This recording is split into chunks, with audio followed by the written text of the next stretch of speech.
Combattre l'hydre islamique, tel est le mot d'ordre donné par le président Emmanuel Macron aux Français, ordre impératif du chef de l'État, chef des armées, du président de la République. Naturellement, cette déclaration du président de la République est une incitation à la haine religieuse et même à la haine raciale, puisque ce ne sont pas des Norvégiens qui viennent en France avec leur religion. Donc incitation à la haine religieuse et raciale qui aura des conséquences à moyen terme et même à court terme, et c'est ce que nous allons voir, c'est parti.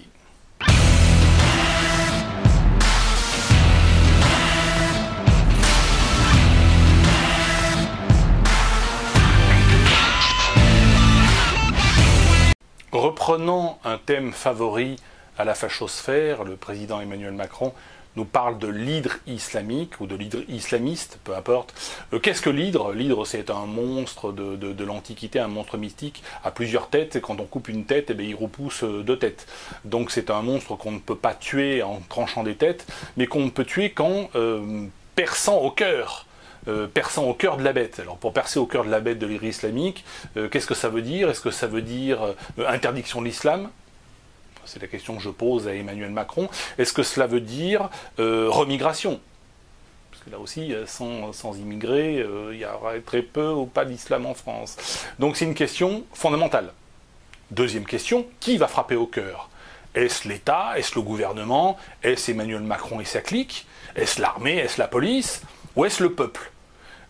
Dans la déclaration du président de la République, il semble que ce soit plutôt le peuple.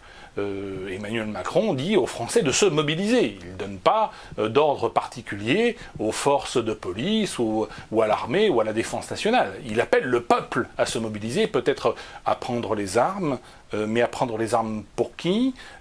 Contre qui? Eh bien, contre les islamistes. Mais quelle est la différence entre un islamique, un islamiste, un immigré? Tout cela n'est pas très clair, cher Emmanuel. Tout cela est assez confus. Et tout cela, et encore une fois, relève de l'incitation, et même plus que de l'incitation, c'est de l'appel à la haine, c'est de l'appel à la guerre civile. J'hésite pas à dire que là tu me choques, Emmanuel, hein. Là tu vas un petit peu loin, mais après tout, c'est ton évolution politique. Alors une évolution politique qu'on peut analyser. Moi je pense qu'Emmanuel Macron, naturellement, ne fera rien. Il est payé pour gouverner, mais il ne gouverne pas. Et il se paye de mots. En réalité, il amuse la galerie. On a eu avant lui des personnes comme Jacques Chirac, hein, comme Nicolas Sarkozy, comme François Hollande, d'autres prédécesseurs et d'autres premiers ministres, beaucoup de premiers ministres qui sont intervenus pour faire des déclarations tonitruantes sur l'islam, sur l'islamisme, sur les immigrés et autres, et qui en réalité ont continué leur politique. Finalement, Emmanuel Macron fait la même analyse que Marion Maréchal, qui a déclaré lors de la Convention de la droite qu'elle ne se présenterait pas à l'élection présidentielle de 2022. Je pense que l'analyse, fondamentalement, c'est que la classe politique aujourd'hui réalise que l'État est inréformable, que l'État en fait va à la banqueroute et que c'est le peuple qui à un moment donné trouvera la solution, que ce soit en termes d'islamisme, d'immigration, quel que soit le sujet, et que la solution ne viendra pas des politiques et ne viendra pas du gouvernement ou de l'État, quel qu'il soit. La question qui se pose, c'est qui va bénéficier politiquement de cette déclaration tonitruante d'Emmanuel Macron, qui a été renforcée par les déclarations récentes de son ministre de l'Intérieur, M. Castaner, qui explique qu'il faut combattre le voile dans les lieux publics et les barbus. J'ai bien fait de me raser ce matin. Fondamentalement, c'est la dissidence, c'est la résistance qui va bénéficier de ces déclarations, et certainement pas Emmanuel Macron, qui baisse de plus en plus dans les sondages, c'est évident, car il perd son électorat, un électorat centriste, un électorat démocrate-chrétien, social-démocrate, et il ne gagnera pas une seule voix sur l'électorat droitiste. De toute façon, de moins en moins de Français vont voter, et nous savons que la solution politique d'un pays comme la France passera par la révolte, et ne passera certainement pas par les urnes. Elle passera davantage par les burnes que par les urnes. Conclusion, Emmanuel Macron, tu me choques, mais tu n'as pas le choix. Tu es obligé de parler, à défaut de pouvoir agir.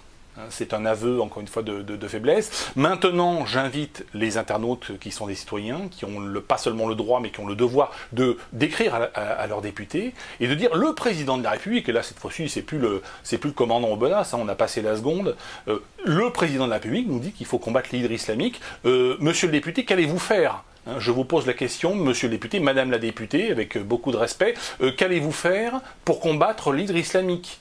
Ce que commande de faire le président de la République. Voilà. Il faut leur mettre un petit peu la pression à nos amis les députés. À 15 000 balles par mois, payer à rien faire, c'est quand même la moindre des choses. Ils ne vous répondront pas, en général ils répondent pas, mais ça leur met un petit coup de 50 000 volts à chaque fois qu'ils reçoivent un email.